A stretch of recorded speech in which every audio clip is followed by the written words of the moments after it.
Hi guys, ngayon yung birthday ng anak ko. Ngayon nagluluto na kami ng adobo. Ito yung igado, kanina pa luto. Masarap niyan. Ginawa pa nga nilang pulutan eh. Yan, yung cake na binili sa Contis.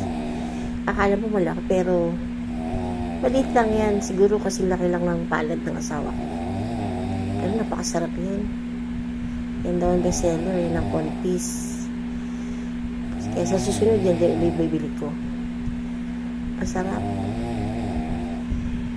Kami-kami lang naman kasi, wala namang ibang bisita. Kasi nga, syempre, kahit kakasya lang ang budget namin, kahit pa paano, mairaos man lang, kahit sa simpleng handaan lang. Ayan, may dumating na yung isang bilang pansit na in-order ng asawa ko. Kahit pa paano nakapagbigay ako ng konti sa mga bahay. Siyempre, sharing. Ayan, merong kumakain na ako dyan.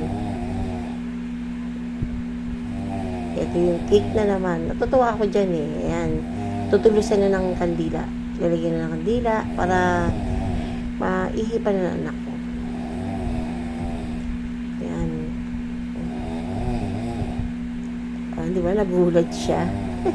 Kasi ayaw nga naman niya ng video-video. May konti spaghetti. Kaya sa na yan, kumakanta na kami habang sinisindihan ng asawa ko yung kandila na yan. Ang sarap niyan.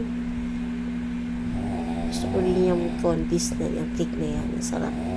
Kaya kumakanta ka mamaya. Tapos mag-wish na yung anak ko dyan. Diba, Mare? Hindi na kailangan mag-garbo. Kasi ayoko na mangutang eh. Nakakahiya. Mangutang para lang ipanghanda.